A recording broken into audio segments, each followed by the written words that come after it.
With the release of Paper Mario The Origami Kin, for this retrospective we're going back to the series' roots with the original Paper Mario. Paper Mario originated on Nintendo 64 20 years ago and is the first of a series of games, with the Switch release being the 6th in the series. Paper Mario takes place in the Mushroom Kingdom where, as always, Bowser is up to no good.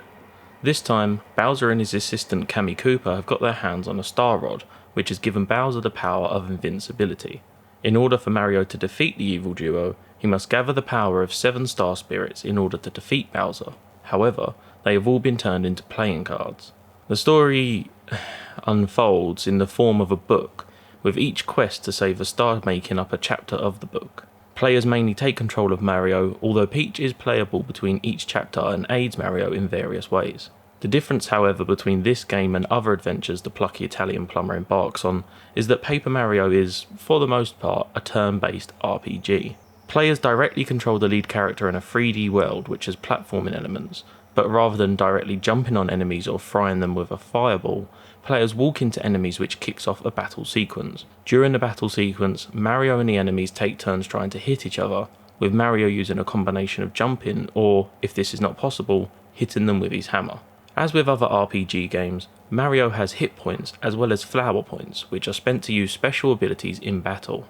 As the game progresses, Mario meets allies that help him along on his quest, each with different skills and abilities. These skills range in uses both in and out of battle. For example, one character can tell the player an enemy's stats, while another can hover and use shells to hit objects that are out of reach. Mario is only able to have one partner with him at a time, but has the ability to swap them at any time both in battle or while exploring. The player is able to choose the turn order of Mario and his allies, as well as directing them to attack enemies in various ways. The allies, however, do not have their own HP bars as with other RPGs, but are rather stunned or unable to move for a time if they are hit by an enemy. As with most RPGs, players are able to level up, but rather than EXP, players earn star points by defeating foes. While adventuring in the overworld, much of Paper Mario's puzzles are environmental and need to be solved in order to progress to the next trapped star. As mentioned earlier, the player meets new allies with abilities that are needed in order to make further progress, such as traversing a large gap or blowing up a wall. As well as environmental puzzles, the game has a large number of NPC characters, which Mario can interact with in order to progress the story or obtain items. The game also features a large number of badges that can either be bought, found, or obtained from NPC characters, and can be equipped to Mario to boost his abilities and give bonuses, although Mario can only equip a certain number at a time. When looking at the game graphically, it holds up remarkably well after 20 years, which is much to do with the game's style. The characters in some environmental editions are made of paper in 2D, while the world surrounding them in full 3D. Games like Super Mario 64 have completely 3D worlds, which tends to age poorly and shows the game's age.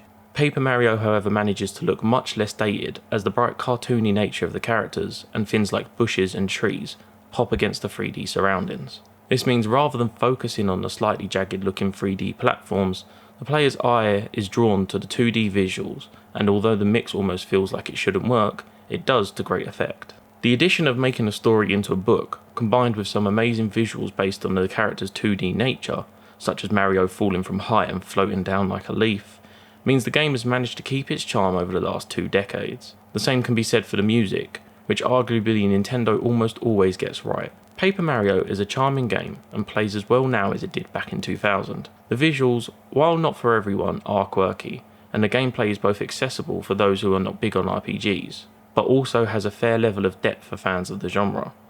The story, while not perhaps as engaging as most other RPGs, still has the fun that makes Paper Mario a Mario game. And let's be honest, who really plays Mario for the story? The game does what it sets out to do in that it is a light-hearted RPG with a lovely style that is accessible to everyone. Unfortunately, an original copy of this in English will cost a pretty penny, but if you do get the chance to play it, it's well worth seeing how the series began.